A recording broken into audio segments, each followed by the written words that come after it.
नरसिंह मेहता के अंदर ये गुण स्वतः हैं। वो अपने पुत्र को भी ठाकुर जी का मानते हैं, पत्नी को भी ठाकुर जी का मानते हैं, घर को भी ठाकुर जी का मानते हैं, स्वयं को भी ठाकुर जी का मानते हैं, अपने सब व्यवहार को, अपनी समस्त विचारधाराओं को, हर वस्तु A to Z एवरीथिंग परस्मयी यत निवेदनम, सब ठाकुर जी को निवेदित कर देते हैं। नरसिंह मेहता जी के चरित्र में आता है कि एक बार नरसिंह मेहता के बेटे का ब्याह सुनिश्चित हो गया। किससे? एक नगर के बहुत बड़े धनवान व्यक्ति की बेटी से। बहुत ध्यान से सुनना। तो नगर का जो व्यक्ति था उसने अपनी बेटी का ब्याह सुनिश्चित कर दिया नरसिंह मेहता के बेटे से, इस भाव को जान के कि भाई बहुत भाव वाला आदमी है, बहुत भक्त है, बेटी मेरी प्रसन्न रहेगी। अब ईर्ष्यालु लोग कहाँ नहीं होते, सब जगह होते हैं। कुछ लोगों को पता चला इनकी बेटी के लिए तो हमारा बेटा होना चाहिए, वो नरसिंह मेहता, उसका बेटा जाए, उसके बेटे को इनकी बेटी मिलेगी तो दहेज भी बहुत मिलेगा, क्या करें? तो उन्होंने जाके कहा, बोले तुमने किससे अपनी बेटी का ब्याह संबंध कर दिया? बोले क्यों? अरे वो ठाकुर जी के नाम पे ना जाने कितनी भीख मांगता है, कहाँ कहाँ जाके क्या क्या लूट के ले आता है, और उसके यहाँ भगवान के भजन कीर्तन के बिना रोटी नहीं चलती, कई कई दिन तक तो भूखे रहते हैं। ऐसी स्थिति में तुम अपनी बेटी को भेज रहे हो? अरे बेटी तो सदैव अपने कुल से ऊंचे कुल में जानी चाहिए। नरसिंह मेहता का घर तुम्हारी बेटी के योग्य नहीं है। एक नहीं 10-5 लोगों ने आके ये बात कह दी तो लड़की वाला थोड़ा सा घबरा गया, मेरी बेटी है, मैं ऐसे कैसे भेज दूं? तो उन्होंने कहा क्या करना चाहिए? देखो ऐसे मना करना तो बहुत बुरा लगेगा, कल को हमारा भी बेटा है, उसकी कहीं शादी पक्की हुई और लड़की वालों ने मना कर दिया तो क्या करना चाहिए? तो बोले एक काम हो सकता है। बोले क्या? एक पत्र लिखो नरसिंह मेहता को। बोले क्या लिखें पत्र में? बोले पत्र में लिखना, महाराज आप अपने बेटे की बारात ऐसी लेके आना। कैसी लेके आना? उसमें 100 हाथी होने चाहिए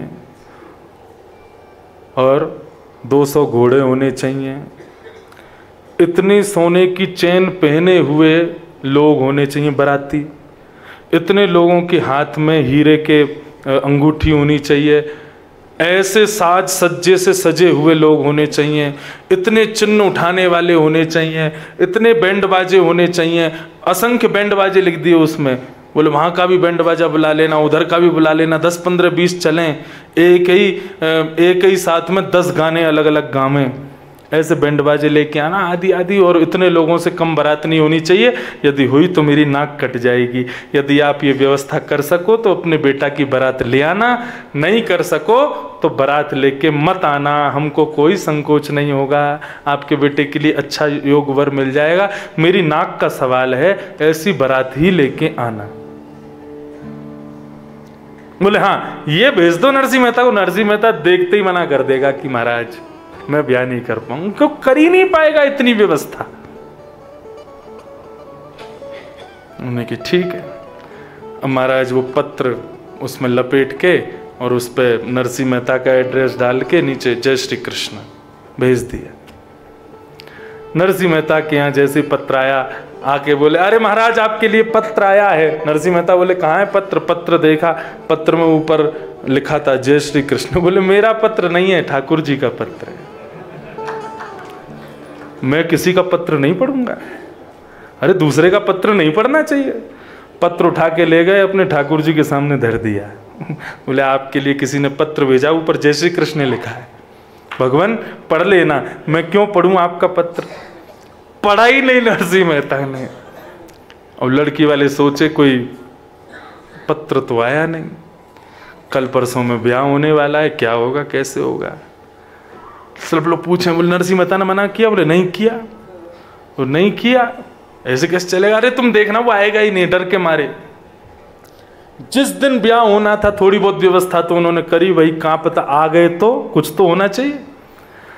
इतने में ही दूर दूर से ढोल नगाड़ों की आवाज आ रही है और दूर से ही महाराज बैंड बाजों की आवाज आ रही है। किसी ने कहा, बोले महाराज आपकी कन्या की बारात आ रही है। बोले बारात आ रही है, हमें तो दिखनी, यहां से नहीं दिखेगी, तो इतनी लंबी है कि उसके लिए पहाड़ पर चढ़ना पड़ेगा ऊपर, ऐसे नहीं दिखेगी वो। वो व्यक्ति लड़की वाला ऊपर गया, पहाड़ पर चढ़ करके उसने दूर से दूरबीन लगा करके देखा तो महाराज असंख्य हाथी, असंख्य घोड़े, असंख्य लोग गले में चैन पहन करके और महाराज हीरे आदि पहन करके सब चल रहे हैं, सबकी बारात लेकर के। और वो नरसिंह मेहता का बेटा घोड़े पर बैठ करके सजा हुआ धजा हुआ बिल्कुल प्रेम से आ रहा है। कैसे संभव हुआ? बोले नरसिंह मेहता ने पत्र धर दिया ठाकुर जी के चरणों में। तो पत्र जैसे ठाकुर जी के चरणों में गया तो जिम्मेवारी किसकी बन गई? ठाकुर जी की बन गई। ठाकुर जी ने पत्र पढ़ा, अच्छा इतने लोग चाहिए। तो नरसिंह मेहता तो 4 आदमियों की बारात लेके निकले, लेकिन चलते ही चलते यहाँ से 10 लोग आ गए, वो भी नाचने लग गए, यहाँ से 10 लोग आए, वो भी नृत्य करने, यहाँ से कोई हाथी लेके आ गया, इधर से कुछ घोड़े आ गए, कहीं से कोई आ रहा है, कहीं से कोई। नरसिंह मेहता बोले कि मेरे पुत्र के मित्रगण होंगे सब, उनको भी नहीं पता कहां से आ रहे हैं। देखते ही देखते इतनी किलोमीटरों लंबी बारात। और सबसे विशेष बात, जब लड़की वाले ने दूरबीन करके सबसे आगे देखा तो सबसे आगे शंख चक्र गदा पद्मधारी द्वारिकाधीश नृत्य करते हुए बारात लेकर के जा रहे हैं। नरसिंह मेहता की लाज बचाई और ऐसी बारात लेकर के गए महाराज, पूरा नगर देखता रह गया। और बारात में सबसे आगे नाचने वाले बाराती ठाकुर जी और बलराम जी दोनों नृत्य कर रहे हैं महाराज। नरसिंह मेहता के बेटे की बारात जा रही है। यह बात, इष्टम दत्तम तपो जप्तम वृत्तम यद्यात्म प्रियम दारान सुतान गृहान प्राणान यत् परस्मयी निवेदनम।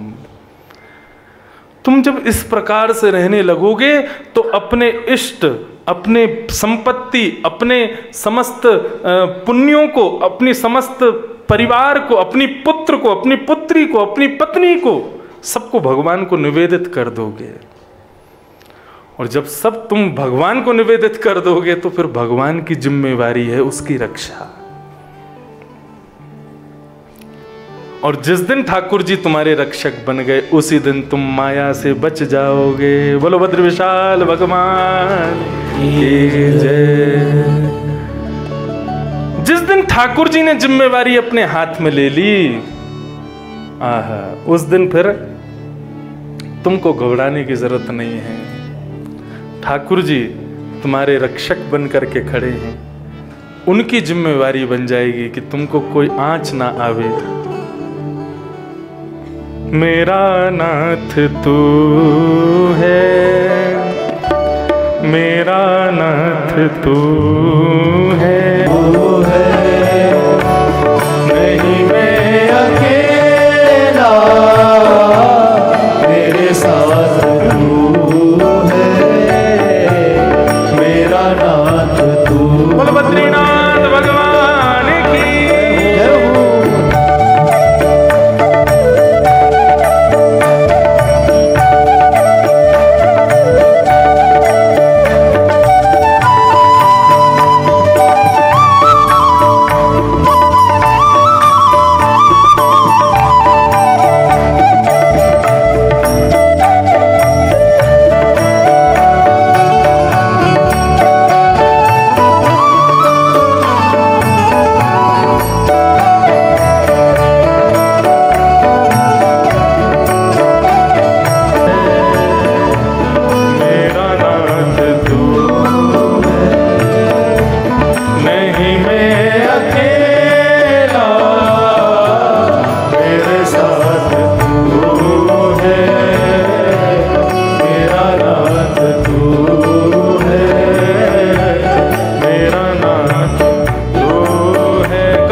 माइक माइक लगाओ,